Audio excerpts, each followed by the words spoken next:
తాకట్టులో ఉన్న బంగారాన్ని విడిపించి ఆ రోజు ఆన్లైన్ రేటుకే మేము కొంటాం. Sharma gold company.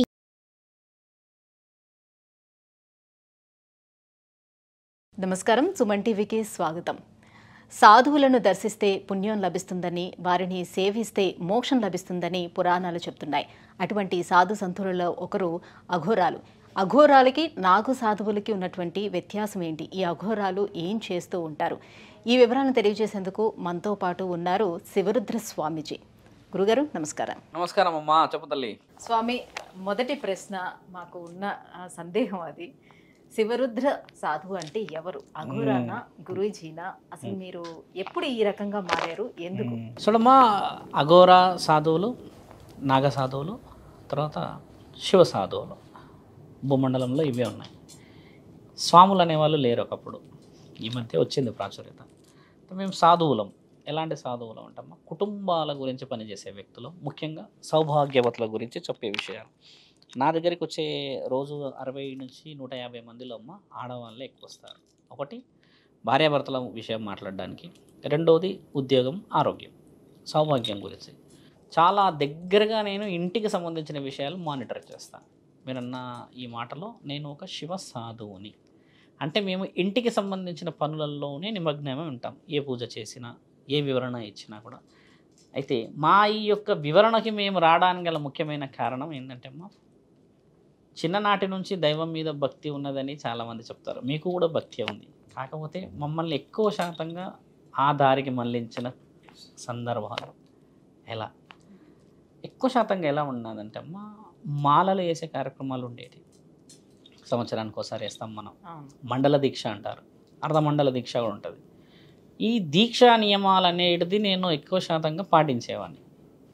13-12 ఏళ్ళు అవుతున్నప్పటి నుంచి గడిచిన దాంట్లో చూస్తూ వస్తే అమ్మ, ప్రతిసారి ఒక లక్ష్యం ఏంటంటే, నేను ఈ స్థితికే రావడానికి గల కారణం ఒకసారి మాల వేసినప్పుడు ఒక పురాణాన్ని చదవడం అన్నమాట. భగవద్గీత చదువుకోవడం, లేదా శ్రీ పురాణాల్లో చూడమ్మ దేవి పురాణం రాసి ఉంది, ఈ అష్టాదశ శక్తి పీఠాలది. శివ పురాణం రాసి ఉంటుంది. శివ పురాణాన్ని నేను ఇప్పటికీ చాలాసార్లు చదివేశాను. అలా చదువుతూ అంటే మైండ్ ఫ్రీజ్ అయిపోయింది. ఎలా ఫ్రీజ్ అయిందంటే అమ్మ, ఒక మానవ శరీరం ఏ విధంగా అలవాటు చేసుకోవాలి ఏంది. ఇప్పుడు ఈ మధ్య ఒక చిన్న బాలుడి ద్వారా తెలిసిన విషయం ఏంటంటే అమ్మ, సందర్భం అడిగారు కాబట్టి చెప్తున్నాం. శివరుద్ర ఇలా కావడానికి గల కారణం, ఒక విషయం ఎందుకు వచ్చింది, సాధువా, ఘోరా, నాగ సాధువు అని చాలామంది సందేహాలు.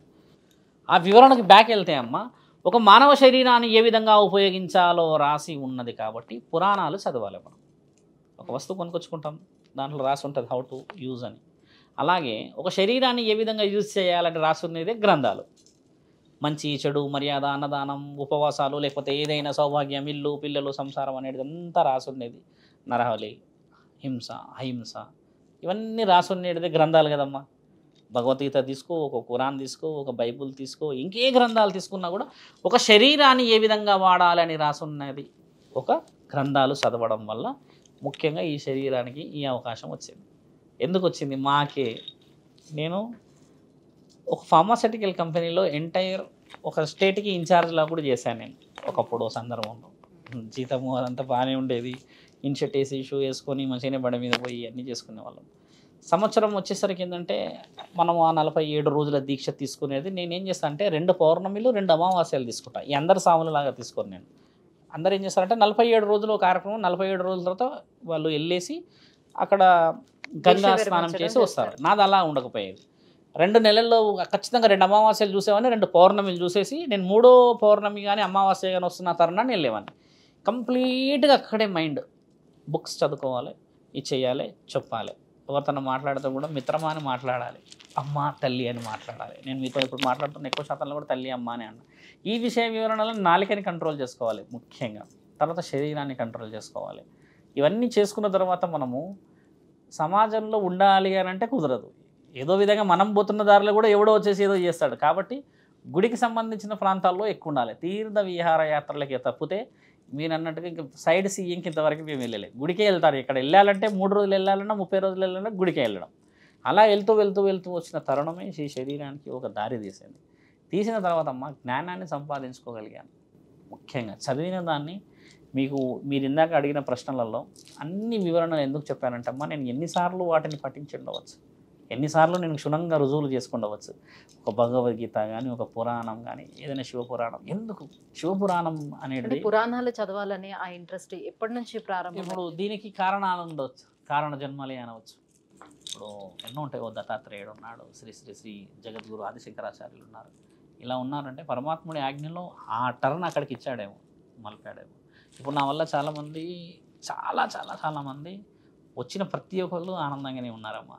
ఇప్పుడు కొంచెం బాడీ ఎమోషనల్ అయితే లేదు స్వామి, గురువుగారు ఇలా ఉంది అని చెప్పేవాళ్ళు, కొంచెం భయం తగ్గిందనే వాళ్ళు, పూజా నియమాల్లో ఉన్నా ఇలా చెప్పేవాళ్ళు ఉన్నారు. అంటే నా మాటలకి ఆ విలువ ఉందని అర్థం కదా అక్కడ. ఇప్పుడు ఒక మాట చెప్పినప్పుడు ఒక వ్యక్తి మారడమే మనం సాధించిన శక్తికి విలువ. అంటే మీరు మాటలతో మోటివేట్ చేస్తారా, లేకపోతే వాళ్ళకి సంబంధించిన మంత్రం, పూజలు చేస్తారా? యంత్రం, తంత్రం, మంత్రం. యంత్రం అనేది ఏంది, మంత్రం అనేది ఏంది, తంత్రం అనేది ఏంది? ఒక యంత్రంతో కట్టేది చేతిలో ఉంది కదా, దీంట్లో రుద్రాక్షలు ఉంటాయి, తాడు, నల్ల తాడు ఉంటుంది, దీంతో కట్టేది ఒక శక్తి అమ్మ. మంత్రంతోనే అని అంటే చూడండి మనం నోటితో చదివేది, ఇలా కొన్ని ఉంటాయి. ఇప్పుడు చూడండి, తంత్రం అంటే తను అంటే మనసుతో చేసేది. ఈ 3 శక్తుల్ని నిక్షిప్తం చేసేది ఒక గ్రంథాలయం. అంటే ఇవన్నిటితోనే రాసే భక్తులు. ఇప్పుడు ఒక ఆయుధంతో చేసే పూజలు వేరు, ఒక నోటితో చేసే మంత్రాలు వేరు, మనసుతో చేసే మంత్రాలు వేరు. ఏవి చేయాలన్నా కూడా ఒక వ్యక్తి మన ముందు కూర్చోకపోతే చేయలేము. ఇదైతే ధర్మంలో మనం దైవ కార్యక్రమాలకు చేసేదే ముఖ్యమైనది. ఇప్పుడు ఈ శరీరాన్ని అవతల వ్యక్తి ఎందుకు వినాలి? నాలాగా ఇలాగే వేషధారణ వేసుకున్న 100 మంది ఉన్న వాళ్ళు వాళ్ళ మాట కూడా వినవచ్చు కదా. మన మాట ఎందుకు వినాలి, మనతోనే ఎందుకు చేయాలంటామో, వాళ్ళు మనతో ఒకసారి మాట్లాడిన తర్వాత ఫలితాన్ని, ప్రయోజనాత్మకమైన విషయాన్ని తెలుసుకున్న తర్వాతే మన దగ్గరికి మళ్ళీ వస్తారు కదా. రిపీటెడ్గా మన దగ్గరికి మనుషులు వస్తున్నారు అని అంటే మంచి జరుగుతున్నదని అర్థం. ఒకటి, నీ మాట బాగాలేనప్పుడు నీ శరీరంలో ఉన్న పుణ్యం ఎవరు చూస్తారమ్మా? నేను వచ్చి మీతో మాట్లాడినప్పుడు నీవు ఒక చిరునవ్వు నవ్వి ఎలా ఉన్నారు, తిన్నారా, చాలా రోజులైంది కలవగా అన్న ఒక మాట ముచ్చట మీరు మాట్లాడినప్పుడు మీరు ఎంత మంచి అలంకరణ చేసుకుంటే మీకు ఒక విలువని ఎలా ఇవ్వాలి? నేను మర్యాద లేకపోతే అయితే కూర్చోరు కదా. ఒక స్త్రీని స్త్రీలాగా, ఒక వచ్చిన వ్యక్తిని ఒక సమస్య పరిష్కారానికి ఇచ్చిన ఒక స్నేహితుడిలాగా స్వీకరించడం మొదట మాకు అలవాటు. ఆ తర్వాత మీరన్న ఈ యొక్క శివరుద్ర ఈ విధంగా కంప్లీట్గా మారడానికి గల ముఖ్యమైన కారణం ఒకటి సందర్భం, వచ్చిన సందర్భం ఏంటంటే అమ్మ, కుటుంబాలు చాలా చాలా చాలా చాలా చాలా చిన్న ఓపికలతో కోల్పోతున్నారు. మీరు అన్నారు కదా మాటలతో ఇలా చేస్తారు స్వామి అన్నారు కదా, మరి ఇన్ని మాటలు చెప్పేవాడే లేడు కదా. ఇంకో విషయం ఏంటంటే, నేను మాటలు తక్కువ చెప్తా, అవతల వ్యక్తి బాగా చెప్పినవి వింటాం. చెప్పుకుంటే వినేటోళ్ళు లేరమ్మా ఈ రోజుల్లో. బాగా గమనించండి, ఒంటరితనంగా ఎంతమంది ఆడవాళ్ళు, ఎంతమంది యువకులు ఎన్ని ఫీల్ అవుతున్నారు తెలుసా అమ్మ? They are near to the death లాగా వెళ్ళిపోయారు, వాళ్ళు సుసైడ్స్కి వెళ్తున్నారు. చెప్పేవాడు, బాధ చెప్పేవాడు వినేటోడు లేకపోతే మీకు ఇబ్బంది కదా. పోనీ ఆనందానైనా చెప్పుకునేటోడు కావాలి కదా. స్నేహితుడు లేడు, మంచోడు లేడు, నమ్మినవాడు వెన్నుపోట్లు పొడుస్తున్నాడు. మరి అవతల వ్యక్తి చెప్తూ ఉంటే వినేటప్పుడు ఆ స్వామి కరెక్ట్గా విని కరెక్ట్గా మార్గం ఇచ్చాడు అన్న మార్గమే శివరుద్ర సాధువు. ఈరోజు ఎడ్యుకేషన్ చేసాం, మేము డిగ్రీ చేశాను, పీజీ చేశాను, ఇవన్నీ చేశాను కాబట్టి గ్రంథాలన్నీ చదవగలుగుతున్నాం. ఓ కంపెనీలో జాబ్ చేసాం. ఇప్పుడు నేను కూడా కూటి కోసమే చదువుకున్నదా. నాకు పెళ్ళి అయింది, మొదటి పేరు నాది నరేష్, నగరకంటి నరేష్. విద్యాబుద్ధులు అన్నింటిలో సంపాదించిన తర్వాత శివరుద్ర అనేది నా బిరుదు. శివరుద్రాన్ని పెట్టుకున్న తర్వాత అన్ని కార్యక్రమాలు ఇక దైవానికి సంబంధించింది. చాలామంది ఫోన్ చేసినప్పుడు స్వామి ఇట్లా సమస్య ఉంది అంటే అమ్మ, ఒక వ్యక్తి 3 గంటలు ఫోన్లో మాట్లాడితే విన్నా, ఆవిడకి 3 గంటలు వినాల్సిన అవసరం లేదు, ఎక్కడో ఉంది. ఆ మాట అంతా విన్న తర్వాత ఆవిడ మళ్ళీ ఒక 1 నెల తర్వాత నన్ను వచ్చి కలిసింది. 3 గంటలు మీరు మాట్లాడిన తర్వాత కొంచెం బాధ తగ్గింది అని అంటారు. మరి ఇంట్లో భర్త ఉన్నాడు, పిల్లలు ఉన్నారు, ఊర్లో మనుషులు అందరూ ఉన్నారు కదమ్మా. ఎవరికి చెప్పాలో వాళ్ళకి చెప్పగలుగుతాం, అందరికీ చెప్పలేము. అది అయితే సాధు పొంగవులు అనేవాళ్ళు సమాజానికి ఏం దూరంగా ఉండరు, ఆలయాల్లో నివసిస్తూ ఉంటారు. సో మీరు అన్నట్టుగా అందరినీ మోటివేట్ చేస్తూ ఉంటారు, మంచి చెడు అన్నీ చెప్తూ ఉంటారు అన్ని పురాణాల నుంచి. మరి అఘోరాలంటే ఎవరు? వీళ్ళకి సాధువులకి ఉన్నటువంటి డిఫరెన్స్ ఏంటి? అఘోరాలంటే చూడమ్మా, ఒక సాధు లక్షణానికి మనం కొంచెం డీప్గా వెళ్ళాలి. కారణజన్ముడు దత్తాత్రేయుడు దగ్గరికి వెళ్దాం. దత్తాత్రేయుడు పేరు విన్నారుగా. అసలు దత్తాత్రేయుడు ఎవరు అనేది చాలామందికి తక్కువ శాతం తెలుసు. ఆయన గారు దత్తాత్రేయుడు వచ్చేసి గురుస్థానం, అఘోరాలకి, సాధువులకి, స్వాములకి, నాగసాధువులకి గురువు. ఆయన పెట్టిందే ఈ యొక్క నియమ నిబంధనలు. అఘోర, నాగసాధువు, స్వాములు, తర్వాత శివ సాధువులు. ఇంకేదైనా మాలలో వేసుకున్న వాళ్ళు భక్తిలో హనుమంతుడు తీసుకొనివ్వండి, అమ్మవారు తీసుకొనివ్వండి, ఎవరిదైనా ఈ తరుణాలు తెలుసుకోవాలి మైక్రో లెవెల్లో. మీరు అడిగిన ప్రశ్న నేను కొంచెం వివరించి చెప్పాల్సిన అవసరం ఉంది. ఓ రోజు ఒక క్షణం ఏమైందంటే అమ్మ, దత్తాత్రేయుడు పుట్టిన ఈ భూమండలంలో చూడండి, అలా మన దగ్గర కారణ జన్మలు పుట్టారు. అట్లా ఆయన గారు వెళ్తూ వెళ్తూ వెళ్తూ వెళ్తూ వెళ్తూ వెళ్తూ ఉన్న ఈ భూమండలంలో ఆయన అన్ని గుడిల్లోకి వెళ్ళి ఊరు సమాచారాలు తెలుసుకునేవాడు. దత్తాత్రేయుడు చరిత్రలో రాసింది ఇది. మళ్ళీ అలా తెలుసుకుంటున్న దగ్గరమ్మ గుడిలపైన ధ్వంసం ఎట్లా అంటే దాడిలు ఎక్కువ జరిగేటి.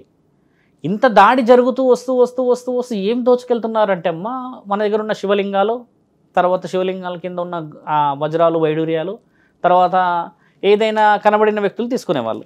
ఈ తరుణం చేసిన వాళ్ళంతా ఆఫ్ఘాన్ దేశస్తులమ్మ. ఆఫ్ఘనిస్తాన్ మనకు తెలిసిన వాళ్ళు దండయాత్రలు చేయడం మన మీద. వాళ్ళు ఊరికే దండయాత్ర చేయాలి, మన దగ్గర ఉన్న వస్తువులన్నీ తీసుకెళ్ళాలి, గుడులన్నీ ధ్వంసం చేయాలి. ఇలా చేస్తూ చేస్తూ చేస్తూ వస్తే ఎవరు కూడా అబ్జెక్షన్ చేయలేరు. ఎందుకంటే గుడిలే కదా, రాతితో కట్టినవి తీసుకెళ్తున్నారని. ఓ యుద్ధం ఎలా జరిగిందంటే ఆడపిల్లలని పైశాచికత్వంగా మన దేశంలోనే ఉండి అనుభవించారు. 6-7 రోజులు పైశాచికత్వంగా మళ్ళీ ధ్వంసం చేశారు మన గుడులని, అన్నీ దోచుకెళ్ళారు. కానీ గతంలోనే మనం మాట్లాడుకున్నట్టుగా మన దగ్గర విలువైనది ఏం చెప్పామమ్మా, మన సంస్కృతిలో అమాయకత్వం, ప్రేమ, ఆ సిగ్గు, ఆ బిడియం మన దగ్గరే ఉంది, స్త్రీ దగ్గర. దీన్ని దోచుకపోతే సర్వం పోయినట్టే.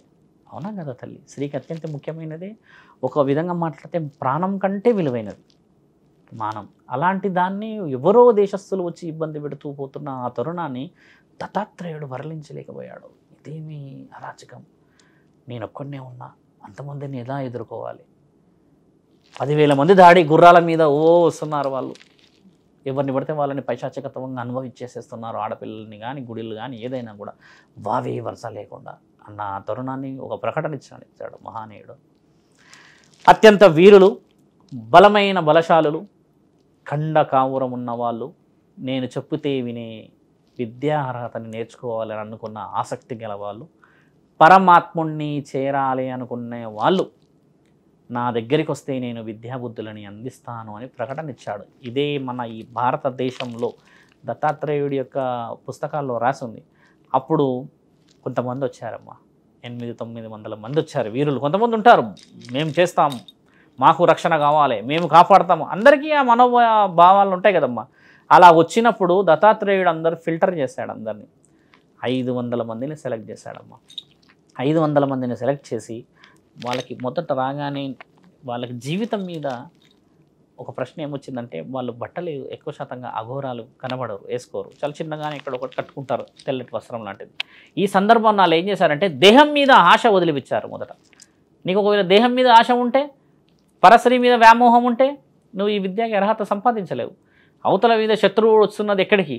మన సాంప్రదాయం మీద, మన యొక్క విలువైన దేవాలయం మీద వస్తున్నాడు. కాబట్టి నీ యొక్క శరీరం మీద నీకు ధ్యాస లేకపోతేనే నువ్వు అవతల వ్యక్తిని ఆ వచ్చే దాడికి నువ్వు ఎదుర్కోగలవన్న నియమ నిబంధనలను పెట్టినప్పుడు ఈ 500 మందికి మొదటి సంవత్సరం గుండు గీకేవాళ్ళమ్మా. గుండు గీకేసి కఠినమైన పరీక్షలు, మంచులో పడుకోబెట్టి నీళ్ళల్లోనే ఊపిరి లేకుండా కొద్దిగా కూర్చోబెట్టి, ఇలా ఇవి ఏంటంటే సాధనలో భాగాలు. ఇవన్నీ ఒక్కొక్క సాధన ఇచ్చేవాడు.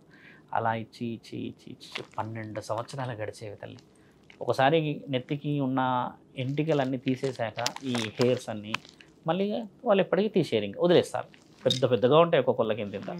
రుద్రాక్షలు వేసుకుంటాడు, 1100 రుద్రాక్షలు వేసుకుంటాడు ఒక అఘోర. అంటే ఒక అఘోరకు అర్హత ఏంటంటమ్మా, 1100 రుద్రాక్షాలు ఎందుకు వేసుకోవాలంటే 1100 ఏదైతే ఈ మెడలో ఉంటాయో ఆయన రుద్రుడితో సమానం, రుద్రుడి యొక్క అర్హతతో సమానం. రుద్రుడు అనేవాడు ఒక వీరుడు, ఆ వీరుడి యొక్క బలాన్ని సంపాదించినట్టు అనమాట. అంటే రుద్రుడు మరో పరోక్షంగా మాట్లాడితే శివుడే, అంటే ఆయన బలం సంపూర్ణంగా వచ్చిందని అర్థం. అలా వచ్చిన ఆ తరుణం వచ్చినాకమ్మ కరెక్ట్గా 12వ సంవత్సరం వచ్చిన తర్వాత ఇలా చేతులు పెట్టి ఇటు నెత్తిపైన 3 కుండలు పెట్టేవాళ్ళు. ఎడం వైపు ఒక కుండ కట్టేవాళ్ళు, దాంట్లో నీళ్ళు ఉండేవి. కుడి చేతి వైపు కుండ కట్టేవాళ్ళు, నెత్తిలో ఒక కుండ కట్టేవాళ్ళు. అన్ని నీళ్ళు ఒలకకూడదు, అవి ఒక చుక్క కూడా పడకూడదు. ఈ యొక్క కాలు ఈ లెఫ్ట్ ఈ తొడపైన పెట్టి ఇలా నుంచోవాలి, వాళ్ళు ఒంటికాలపైన ఇలానే నుంచోవాలి. నుంచున్న ఆ తరుణాన్ని గురువుగారు వచ్చేసి బలమైన ఒక కర్ర, ఇప్పుడు నా త్రిశూలం ఇలా ఉంది కదా తల్లి, ఇంతకంటే బలమైన కర్ర తీసుకొని వచ్చేసి అంగస్తంభన జరిగే ప్రాంతంలో కొట్టేవాళ్ళు పురుషుడికి. అది తట్టుకున్నావా విద్యకి అర్హత పొందినవాడివి, కుండలో నీళ్లు పడ్డాయా అర్హత లేనివాడివి, అని చెప్పిన ఆ తరుణం గెలిచిన వీరులు ఈ 500 మంది. అంగస్తంభన పూర్తిగా స్త్రీ మీద వ్యామోహం అక్కడికి చనిపోతుంది. ఇంకా వేరే స్త్రీ మీద ధ్యాస ఉండదు. ఆ యొక్క స్థితిగతులు మారిన తర్వాత హరహర మహాదేవ్ అని చెప్పేసి బొట్టు పెడతారు. ఈ 3 బొట్లు బాగా చూడండి. వీరుల లక్షణం ఉన్న వాళ్ళకి, ఏదైనా శత్రువు యొక్క యుద్ధాలు జరుగుతున్న వాళ్ళకి ఇలా ఉండి బొట్లు ఉంటాయి. ఇలా ఉండి మధ్యలో బొట్టు ఉండే వాళ్ళు పురోహితులు ఉంటారు. మీరు బాగా గమనించండి. ఇలా పైకి బొట్లు ఉన్న వాళ్ళు కొంచెం గాంభీర్యత్వం, శివభక్తులు ఎక్కువ మంది పెట్టుకుంటారు. అలా పెట్టిన తర్వాత మళ్ళీ ఆఫ్ఘాన్ దేశస్తులు వచ్చారు మనపై దండయాత్రకి. పెద్ద పెద్ద త్రిశూలాలను తీసుకొని హరహర మహాదేవ్ అని చెప్పి వెనక్కి పంపించిన మహావీరులమ్మ వీళ్ళంతా. ఒక్కొక్కరి తల ఇలా తీసి హరహర మహాదేవ్ అని అక్కడ పెట్టి, నా దేశ సంప్రదాయం, నా దేశ సంపద తీసుకుపోయినా మేము ఊరుకున్నాం, కానీ అత్యంత విలువైన అమాయకత్వాన్ని, చిరునవ్వుని, మా యొక్క స్త్రీని, మా యొక్క భవిష్యత్తుని తీసుకుపోతే ఊరుకోలేము. ధర్మం కోసమే నేను ప్రాణాలు తీస్తున్నానే కానీ నీవంటే నాకు శత్రువు కాదు, కాబట్టి నువ్వు చేస్తున్న పని అధర్మమైనదని అలా తల తీసి ఆడ కిందే పెట్టేసిపోయిన తరుణమే ఈ నాగసాధవులు దత్తాత్రేయాలు చేసిన ఒక మహనీయమైన సంఘటన తల్లి. వీళ్ళంతా నాగసాధవులు. నాగసాధవులు అంటే అర్ధనగ్నంగా ఉంటారు. వాళ్ళు బట్టలు ఉండకుండా బట్టలు కొంచెం కట్టుకుంటారు. అసలు శరీరం మీదే ధ్యాస లేని వాడికి బట్టలు ఎందుకు తల్లి? అఘోరాలు ఎందుకు వేసుకోరు? చాలామంది చాలా వక్రీకరించి చెప్తారు. వాళ్ళు వేసుకోరు, వేరే స్త్రీతో సంభోగాలు చేస్తారు, వశీకరణ చేస్తారు. అబద్ధం అది. అంత పెద్ద కార్యక్రమంలో దత్తాత్రేయుడిది రాసి ఉన్నది అక్కడ. ఆయన చేసిన కార్యక్రమం. వాళ్ళు భారతదేశాన్ని కాపాడిన మహారక్షకులు, వాళ్ళు నాగసాధవులు. మరి ఎక్కడి నుంచి వచ్చారు ఆ నాగసాధవులు? ఎవరి కోసం వచ్చారు? నిన్ను కాపాడడానికి, నీ ఇల్లును కాపాడడానికి, నీ సంసారాన్ని కాపాడడానికి పెట్టిన వాళ్ళని ఈరోజు దొంగలని, మాంసాహారం తింటున్నారు అంటున్న ఈ సమాజం నిజమైన విలువలు ఎప్పుడు తెలుసుకుంటుందమ్మా? నాగసాధువుల తంతు అక్కడికైతే తర్వాత వచ్చిన శవాల్ని కూడా భక్షిస్తారు అఘోరాలు. అది లెక్క మీకు విషయ వివరణలకు వెళ్ళి చెప్పాలి. ఇప్పుడు ఈ 12 సంవత్సరాల పరీక్ష ఏముందంటే అమ్మ, 7 గడపలకు మాత్రమే వెళ్ళి భిక్షాటన చేయాలి వాళ్ళు. వీళ్ళకి తిండి పెట్టడానికి వండుకునే అర్హత లేదు. 7 గడపలకు వెళ్ళి భవతీ భిక్షాందేహి అని అడగాలి. ఒకవేళ ఆ స్త్రీ మాంసాహారం ఆ రోజు వండి ఉంటే ఆ మాంసాహారమే తీసుకొచ్చి ఆయన పట్టుకొని వచ్చిన కంచంలో వేయాలి. ఆయన అదే తినాలి. లేదు భోజనం ఇయ్యలేరు, ఏదైనా పండు పలహారం ఇచ్చారు తినాలి.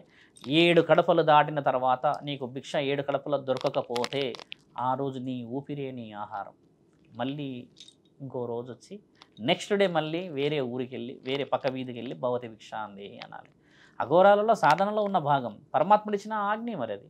నీ ఆత్మ పరమాత్మని కలుస్తుంది, మరి నీ శరీరం మరొకరిని గెలవాలి. బాగా గుర్తుపెట్టుకోండి.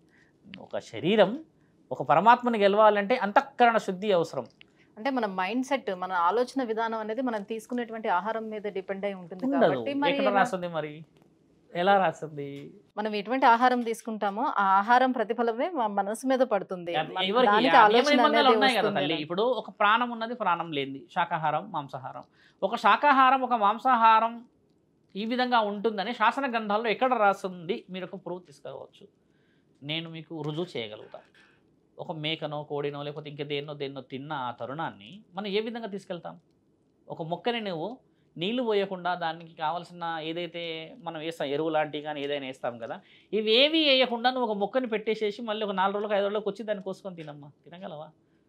దానికి ప్రాణం పోయాలంటే నువ్వు నీళ్ళు పోయాలా? మరి నీళ్ళు పోస్తేనే అది మొక్క మొలుస్తుందా? మొలిచిన తర్వాత కాయలు వస్తాయా?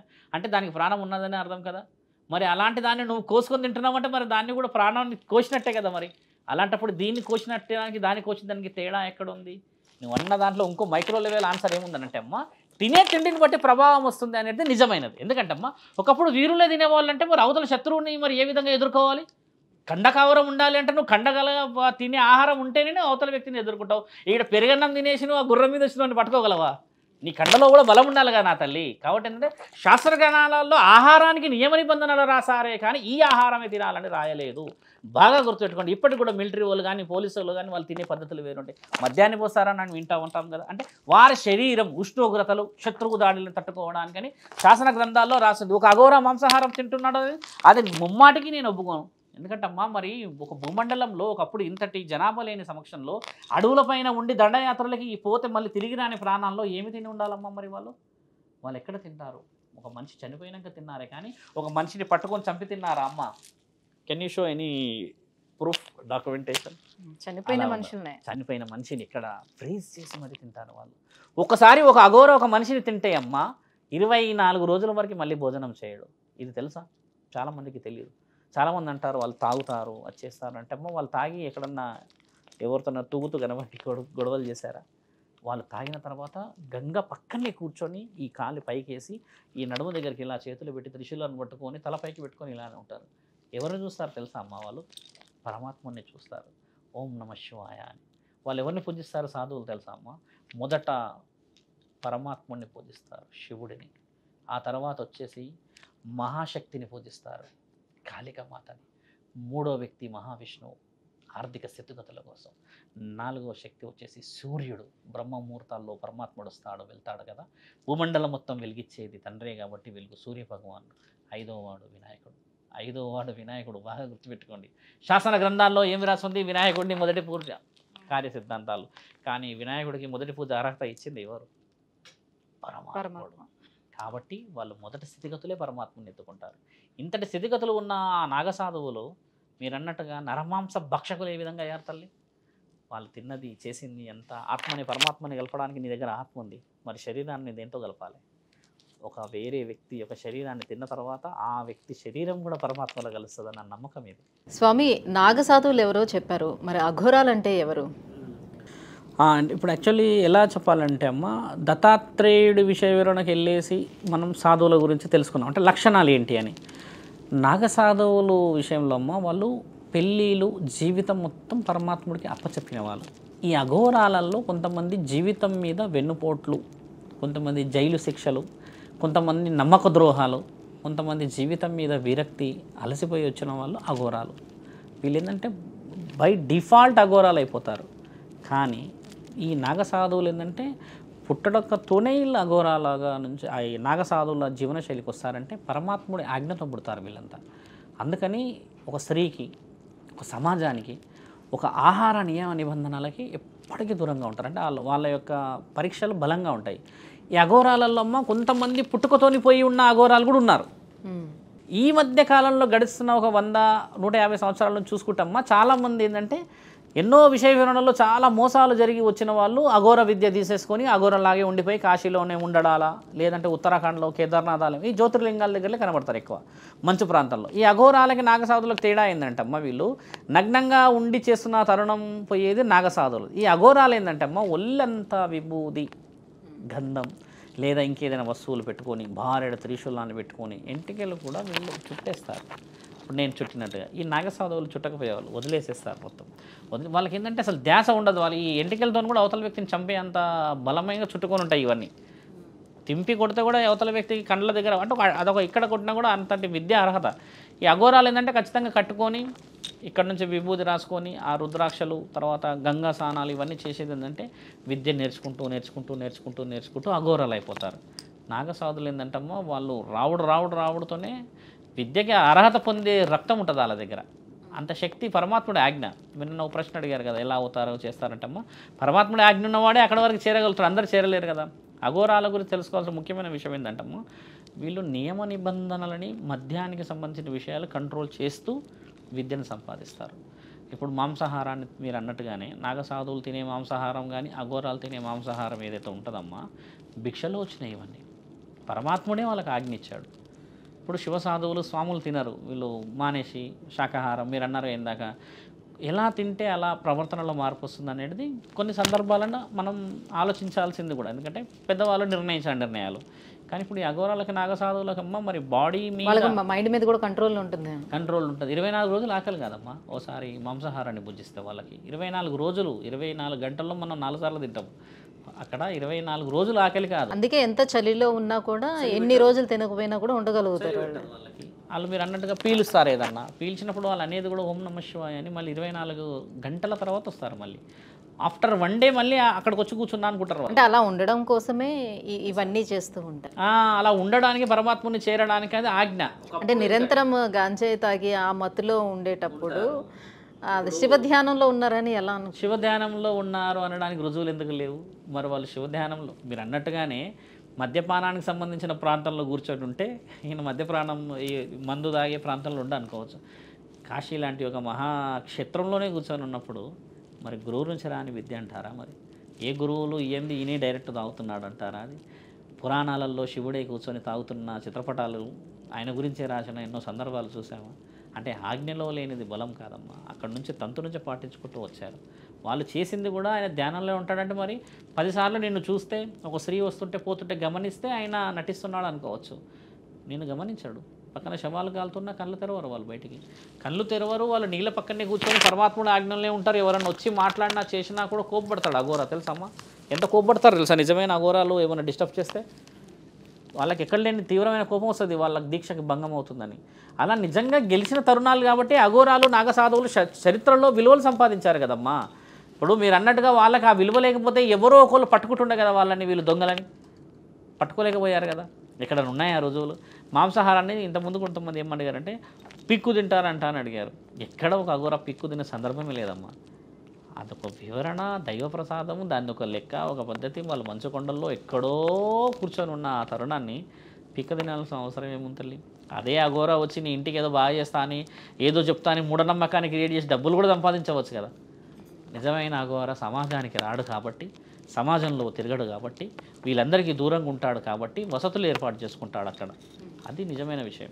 మరి నదులకి పుష్కరాలు వస్తూ ఉంటాయి, ప్రతి నదికి 12 సంవత్సరాలకు ఒకసారి పుష్కరం వస్తూ ఉంటుంది. అయితే వీళ్ళు కరెక్ట్గా కుంభమేళా టైంకి ఏ రకంగా వచ్చేస్తారు? వాళ్ళకి ఎలా తెలుస్తుంది అంత దూరంలో ఉన్నటువంటి ఆ నాగసాధువులకు కానీ అఘోరాలకు కానీ? చూడమ్మా, నీకు తెలిసి బ్లైండ్ మార్క్ ఉన్న ఫెస్టివల్స్ ఏమున్నాయి మన దగ్గర ఇండియాలో? సంక్రాంతి 14, 15, 16 అది జరగాల్సిందే. ఎవరు రాశారు మరి? అది ఎవరో గురువు ఎక్కడో ఏదో విషయ వివరణ ఆ మకర సంక్రాంతి అనేది సూర్యుడు సంక్రమిస్తున్న ఆ యొక్క తరుణం రాశాడు. దీపావళి ఖచ్చితంగా అమావాస్య రోజే వస్తుంది. ఈ పండుగలన్నీ ఎలా వచ్చాయనంటే ఒక గురువు రాసిన తరుణాలు ఈ విధంగా ఈ రోజే చేసుకోవాలి. ఒకప్పుడు ఇన్ని పండుగలు లేవమ్మా నా తల్లి, ఇక్కడ ఉన్న పండుగలే చాలా 2, 3. రాను రాను రాను రాను రాను మనము క్రియా ప్రక్రియలో ఇవన్నీ చేసుకొని వచ్చాం పండుగలన్నీ.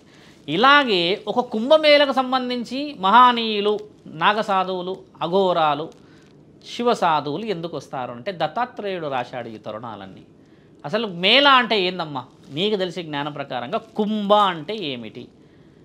ఎడ్యుకేషన్ చేశాం కాబట్టి గ్యాదరింగ్. కుంభ అంటే అదే కదా, కుంభాలుగా వస్తున్నారు అని అంటాం. యాక్చువల్లీ వస్తున్నామన్నారు, తింటున్నారు అంటాం మనం ఇక్కడ.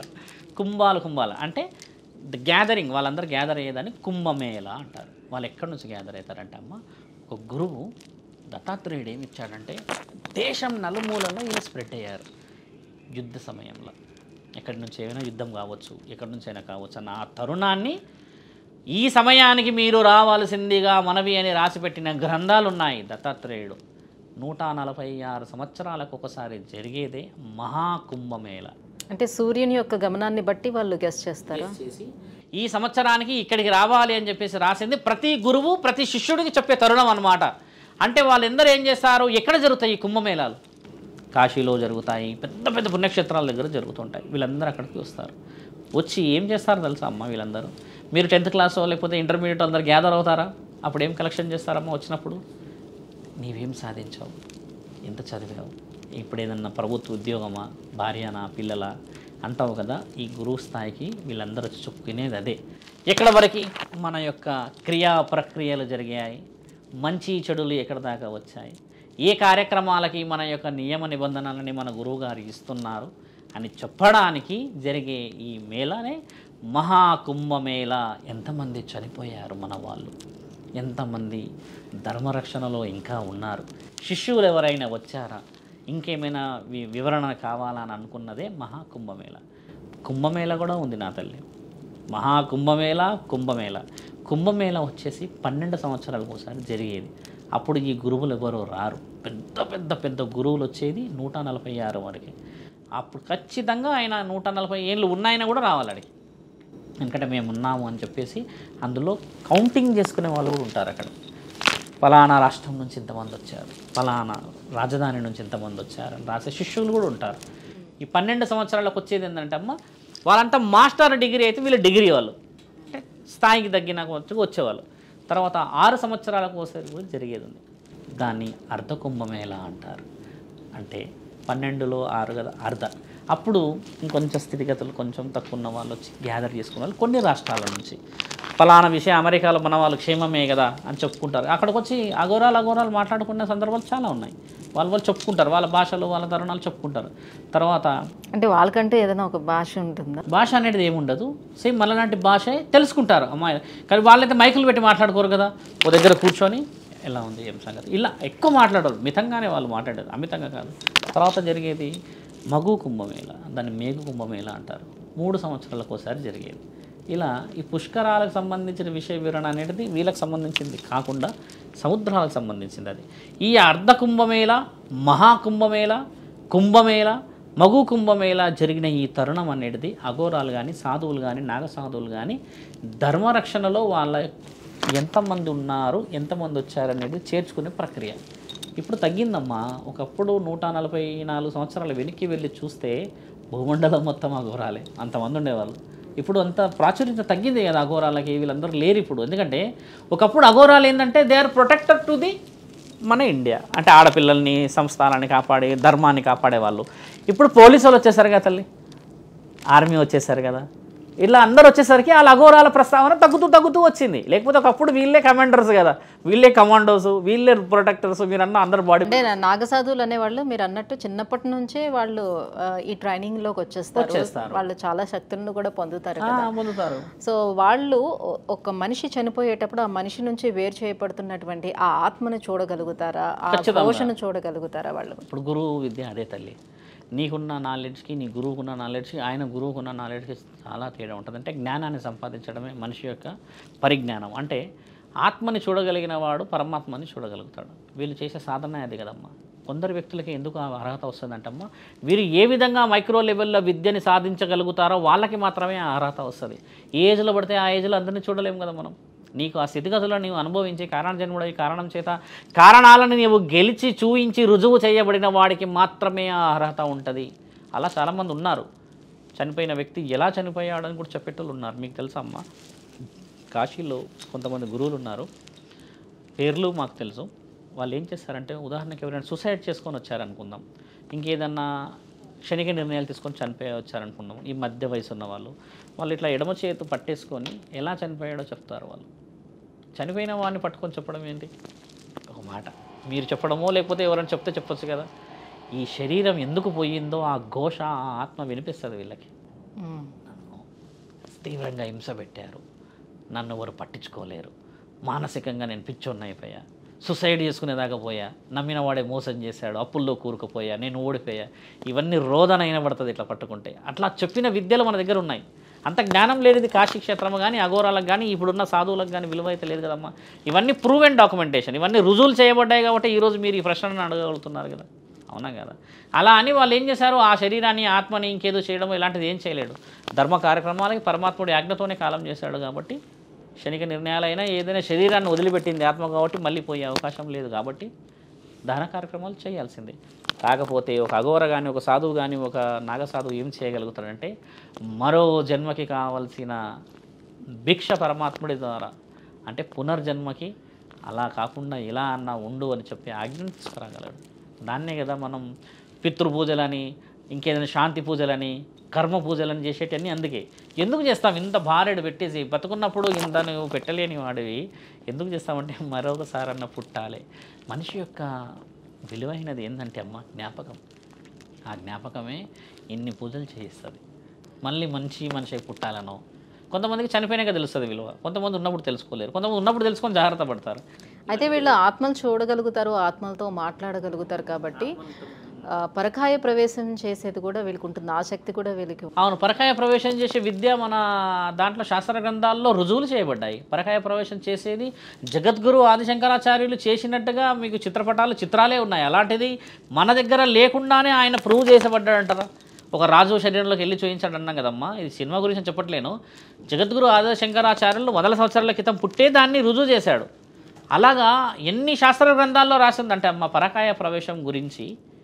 ఇప్పుడు ఈ ప్రపంచం గురించి మాట్లాడాలంటే బ్లాక్ మ్యాజిక్ కాలేజ్ ఉంది ఒకటి లండన్, ఒక కంప్లీట్ అక్కడ బ్లాక్ మ్యాజిక్ సంబంధించిందే చెప్తారు, మీరు గూగుల్లో కూడా కొట్టచ్చు.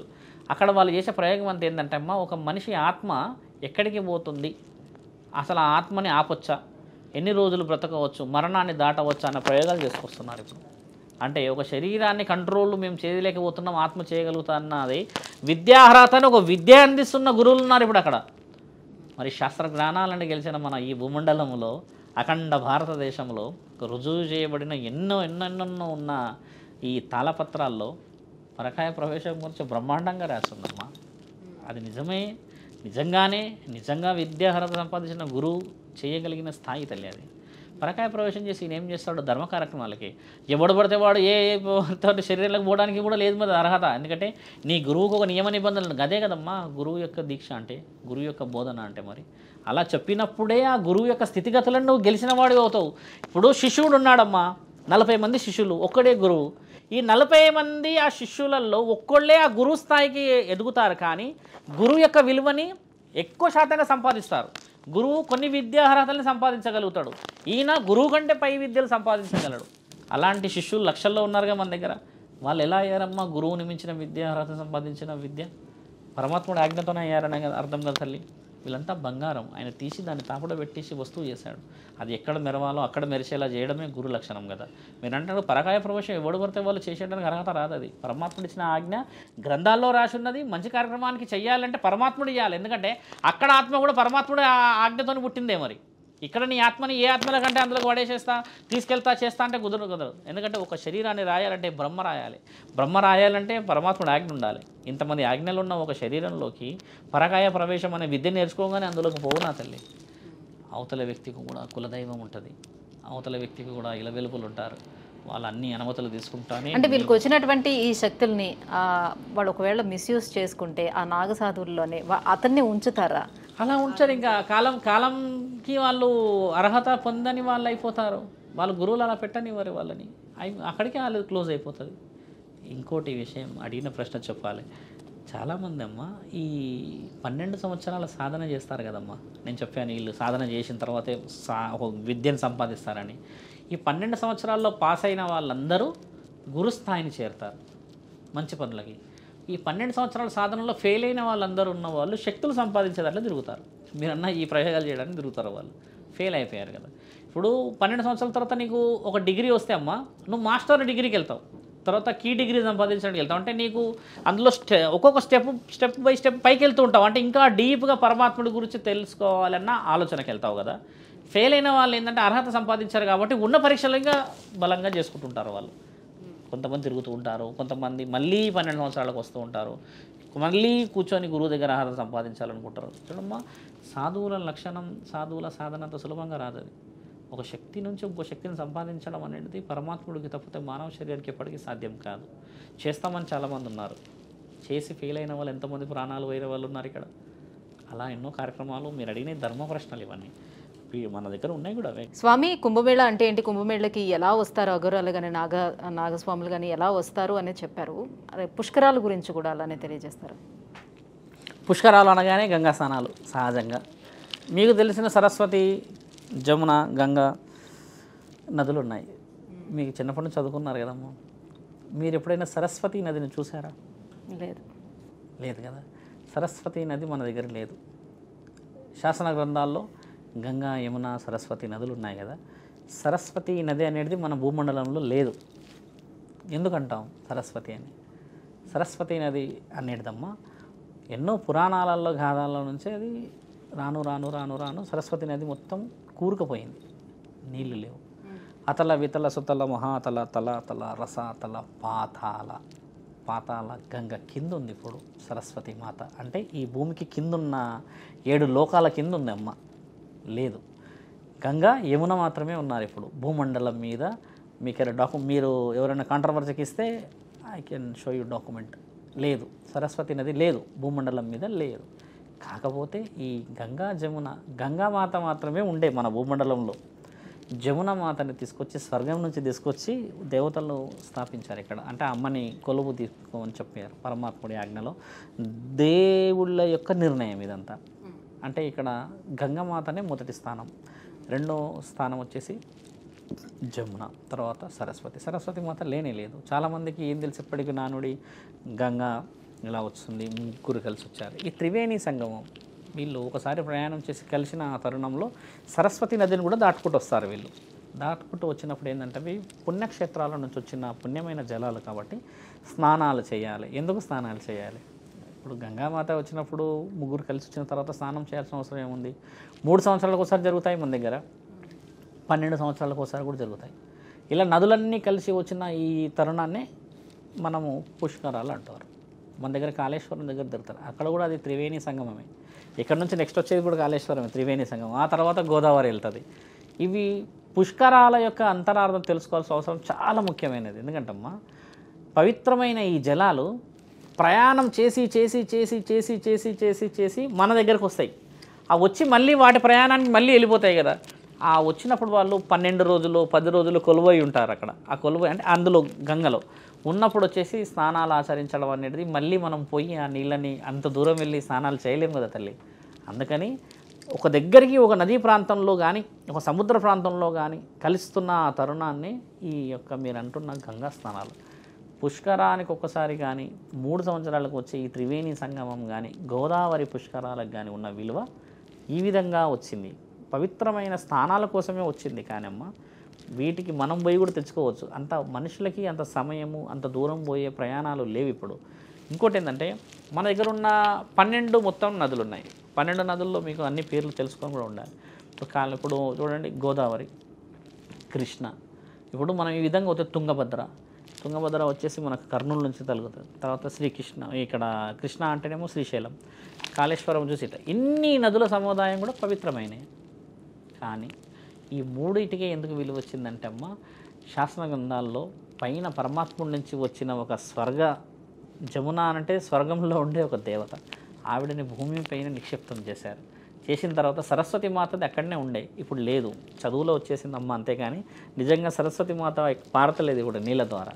కాబట్టి మన దగ్గర ఏంటంటే తెలుసుకోవాల్సిన ఇంకో విషయం ఏంటంటమ్మా, గంగా స్నానం ఆచరించడం ఒకప్పుడు ఏమైందంటమ్మా శరీరాలకి ఉన్న పవిత్రతని ఇంకా పెంచుకోవడానికి. అది రాను రాను రాను ఈరోజు ఇంకా ఎక్కువ మహాకుంభమేళల్లో మీరు అన్నట్టు కుంభమేళకు దీనికి సంబంధం లేదు, కానీ ఈ అఘోరాలు వచ్చి అక్కడ స్నానాలు చేసి వెళ్తారట. చాలామంది వెళ్తారు. ఎందుకు చేసి వెళ్తారంటే అమ్మా వీళ్ళు ఎప్పుడు దేవుడి దగ్గరే ఉంటారు కదా. పవిత్రమైన మనుషులు మొదట స్నానం చేస్తే ఇంకా ఇది పవిత్రమవుతుందేమో అన్న ఒక నానుడి ఉంది మన దగ్గర. వాళ్ళే వచ్చి ఎందుకు చేయాలి, వాళ్ళ మనుషులు మేము మనుషులం కాదా, ఇలాంటి వ్యత్యాసం ఎక్కడ లేదు. వాళ్ళు ఎప్పుడు దేవుడి సన్నిధానంలో ఉంటారు, బయటికి ఎప్పుడు రారు, ఎన్నో సంవత్సరాలు కానీ కనబడరు. కాబట్టి మొదట విలువ ఇచ్చారు వాళ్ళకి. ఆ తర్వాత మనం స్నానాలను ఆచరిస్తామమ్మా. బాగా మీరు గమనించాల్సింది, గంగా యమున సరస్వతిలో సరస్వతి నది లేదు.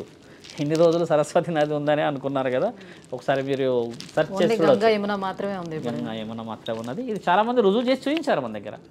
నాకు తెలిసి మీరు అడిగిన ఫస్ట్ ప్రశ్న ఇది, చెప్పిన వ్యక్తిని కూడా నేనే కావచ్చు. అయితే గురుగారు, మన ఆత్మల గురించి ఇందాక మనం మాట్లాడుకున్నాం. ఈ రోజుల్లో ఎవరైనా సరే మనకి దెయ్యాలు ఆత్మలు ఉన్నాయంటే ఈ కలికాలంలో అవన్నీ ఎక్కడ ఉంటాయి, నమ్మొద్దు అని చెప్పని అంటూ ఉంటారు. నిజానికి మీరే ఎప్పుడైనా లైవ్గా అట్లా ఆత్మల్ని చూసారా? ఎందుకు ఆత్మలు అనుకుంటే దెయ్యాలని అంటారు, ఎందుకు ఇట్లా దెయ్యాలని వచ్చింది పేరు? ఆత్మ అనేది ఏంటంటమ్మా శరీరంలో ఉండేది. మీరు ఉదాహరణకి మీ ఆయన గారికి చాలా ఇష్టం అనుకోండి, మీరు ఆత్మ పవిత్రాత్మ. అదే మీరు మీ అత్తగారు కనిపించారనుకోండి దయ్యం. ఇష్టం అయిష్టం. ఇష్టమైన వ్యక్తులకి కనబడితే, ఇందాక ఒక అమ్మాయి గురించి చెప్పాను, చనిపోతే భర్త కనబడి ఇట్లా చేస్తున్నాడు అన్నాడు కదా, ఇష్టమైన వ్యక్తులకు కనబడితే ఆత్మ అమ్మ. వేరే వ్యక్తులకి అంటే మీ అత్త అని చెప్పినాను కాదు, తప్పు పట్టకూడదు. ఎవరైనా బయట వ్యక్తులకు కనబడితే భయం, ఆ భయమే దయ్యం. అయితే కనబడిందా అంటే ప్రతిరోజు కనబడుతున్నారు, ప్రతిరోజు తిరుగుతున్నారు. కానీ ఎలా కనబడతారు చనిపోయిన వ్యక్తి అని అంటే అమ్మ, ఒక వ్యక్తి కంట్రోల్ తప్పుతూ ఉంటాడు. ఉన్న దగ్గర ప్రశాంతత కోల్పోయి ఏదో తెలియని స్థితిగతులు, కళ్ళలా పైకి పెట్టి ఏదో ఆలోచిస్తున్నట్టు, లేదా మద్యానికి బానిసైపోతున్నట్టు, ఏదో తెలియని తీవ్రమైన ఒత్తిడి ఫీల్ అవుతున్నట్టు, ఇలా కొన్ని ఉంటాయి. ఈ సందర్భాలన్నీ హింట్. ఒక శరీరానికి ఎంత విలువ ఉంటుందంటే అమ్మ, ఈ శరీరంతోనే ఒక మనిషిని మాత్రమే చూడగలవు.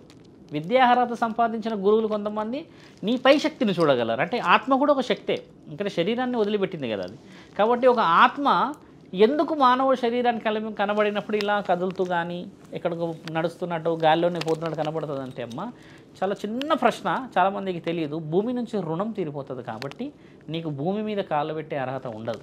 శరీరాన్ని కాల్చేశారు కదా, పూడ్చేశారు కదా, అందుకని గాలిలో కనబడుతుంది అది. ఆ గాలిలో కనబడే తరుణమే ఆత్మ. అదే ఒకవేళ ఆవిడ మనలాగా నిలబడితే ఆవిడ మనిషి అయిపోవచ్చేమో. అంటే ఆత్మలకు శక్తులు అనేవి ఉంటాయి. శక్తులు ఎందుకు ఉండవు? మానవ శరీరానికి 50% ఆత్మ, 50% శరీరం అమ్మ. 50% కాల్ చేస్తున్నారు, ఇంకో 50% కాల్చే అర్హత లేదు, పరమాత్ముడు కూడా లేదు. ఒకసారి ఆత్మకి ఏదైనా చేయగలిగే శక్తి ఎలా వస్తుందంటే అది రూపం లేనిది, ఒక నీళ్ళలాగా ఎందులో పోసినా పోగలదు, గాలి కాబట్టి. ఒక వస్తువులో అయినా కూర్చోగలదు, ఒక శరీరంలోకి అయినా పోగలదు. ఎక్కడి నుంచి పోతుందంటే జ్ఞానేంద్రియాల్లో మనకి దారి ఉంది కదా, చెవులు, ముక్కు, ఇవన్నీ నోరు, హోల్స్ ఉంటాయి. ఇప్పుడు మనకు రొమ్ముల దగ్గర కూడా హోల్ ఉంటుంది. ఇలా పోయే అవకాశాలు ఉంటాయి గాలి లోపలికి, కాబట్టి పోగలదు. శరీరాల్లోకి వెళ్ళగలుగుతాయి. అలా ఉండదు, కొన్నిటిపైనే ప్రయోగాలు జరుగుతాయి. నిందాక మనం ఏం మాట్లాడుకున్నాం, ప్రయోగాలు చేపించి కొంతమంది క్షుద్ర పూజలు చేపించేసి దాన్ని ప్రేరేపించి ఆత్మ ఎలా ఉంటుందంటే అమ్మ, ఉదాహరణకి 30 ఏళ్ళకి ఇప్పుడు 60 ఏళ్ళు రాసున్నవాడు 30 ఏళ్ళకి చనిపోతే ఈ మిగతా 30 ఏళ్ళు అనే ఈ యొక్క జీవితం ఒక కారణం లేకుండా తిరుగుతూ ఉంటాడమ్మా. వీళ్ళందరూ ఏం చేస్తారంటే ఆశ చూపిస్తారు, క్షుద్ర పూజలు చేసేవాళ్ళు. ఏమని? నిన్ను మీ వాళ్ళని బాగుపరుస్తామని, అలా చేస్తామని. వీళ్ళు విద్యార్హతలు సంపాదించిన వాళ్ళు కూడా ఉన్నారు, మన శాస్త్ర గ్రంథాల్లో రాసి ఉంది అవన్నీ. అలా చేసిన వాళ్ళకి ఇది ఆశ పడేసేసి వాళ్ళకి కావాల్సిన పనులు చేయించడానికి ముందుకు వెళ్తుందని కూడా రాసున్నారు. అలా ఉన్న ఆ తరుణాన్ని ఇప్పుడు సాధువులు కానీ, నాగసాధువులు కానీ, గురువులు కానీ, ఇంకేదన్నా యోగులు కానీ, మునులు కానీ చేసేది ఏంటంటమ్మా, దీన్ని ఈ యొక్క చనిపోయిన ఈ గాలిని శరీరం వదిలిపెట్టిన తర్వాత పరమాత్ముడి దగ్గరికి చేరాలి, మంచుకో చెడుకో. పరమాత్ముడు ఏం చేశాడో నియమ నిబంధనల కోసం అని చెప్పి నా దగ్గరికి రావాలంటే ఆయన ఏమి చేస్తాడో అన్న భయానికి పారిపోతున్నారని చెప్తూ ఉంటారు కదా. ఒక శరీరం వదిలిపెట్టినాక పూర్తి చేసిన తర్వాత నిన్ను నీ వాళ్ళందరూ తీసుకెళ్ళేసేసి వదిలిపెట్టాక నీ ఇంటికి చేరాలి అందరు కదా. ఈడ 6 అయిపోయిన తర్వాత ఆ ఆత్మ ఏదైతే ఉంటుందమ్మా, ఆ శ్మశానంలోకి వెళ్ళాక అందరూ వెళ్ళిపోతూ ఉంటారు వెంబడి. ఎందుకంటే మళ్ళీ 6 అయితే శ్మశానం చీకటి అయిపోతుంది. కానీ శివుడు మాత్రమే ఉంటాడు ఆడ ఆజ్ఞలో. శివుడిని చూసి కూడా భయపడుతున్న గాలి ఉన్నది, భయపడతారు, ఎందుకంటే కొత్తగా కనబడతాడు కదమ్మా.